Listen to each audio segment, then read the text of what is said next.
As you may have noticed, your blood pressure has been going up a little bit each visit.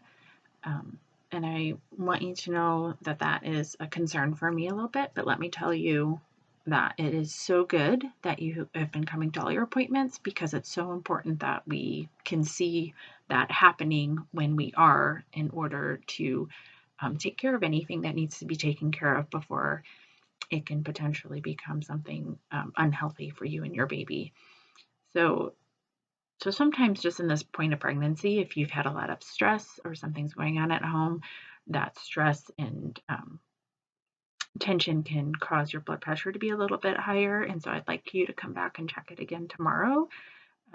If you take a little walk, do some relaxation exercises, eat really well, sleep really well, and come back tomorrow to see what it is again. Um, But sometimes, even if you're not having any stress or anything weird going on,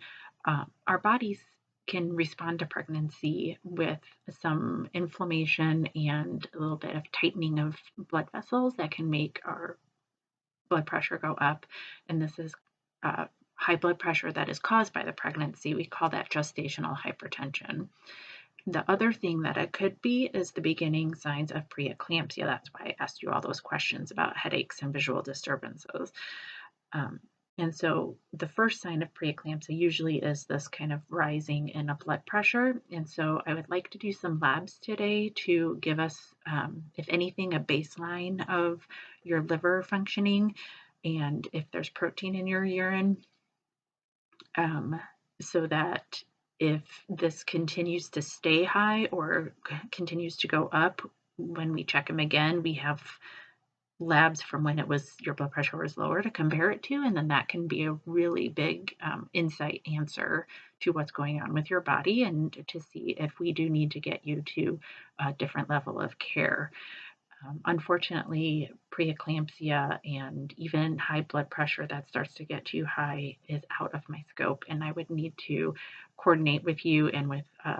obstetrician and get you care that you need that is a little bit more specialized, someone that can take better care of you in this if this situation becomes outside of normal. Things that we look at are liver function and the protein in your urine, as like I said, the labs. And the sooner that we find those things out, the sooner we can take care of what we need to take care of and get you the help that you need. If your blood pressure tomorrow is lower than it was today or about the same, and all of those labs come back negative for anything, then we can talk about stress reduction and different herbs like garlic and hawthorn berry, and increasing your protein and looking at your diet and exercise and hydration and see if we can help maintain a healthier blood pressure throughout the rest of your pregnancy. I do want you to be aware of those signs that we talked about, the sudden headache, especially with visual disturbances, or if you have upper right quadrant pain, like up where your liver is, just under your ribs, um, and or if like your face and your hands like swell suddenly, like sometimes I've even heard of partners watching their pregnant wife or partner swell up before their eyes, or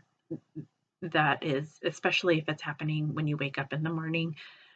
then I want you to report any of those things and come see me, or I'll come to you that day and check your blood pressure and do more lab work and make sure that we get you where you need to be to keep you and your baby safe. I do know that this is lots of information. Do you have any questions? And oh, one more thing, because this is going on, I would like you to start every day, take some time to do those daily kick counts that we talked about that I would ask you to do later in pregnancy. Here's a handout about that and how to do that. And that is the best, most sure way that we know that your baby is doing well if your baby's moving normally for your baby. So let's draw those labs and let me know if you have any questions.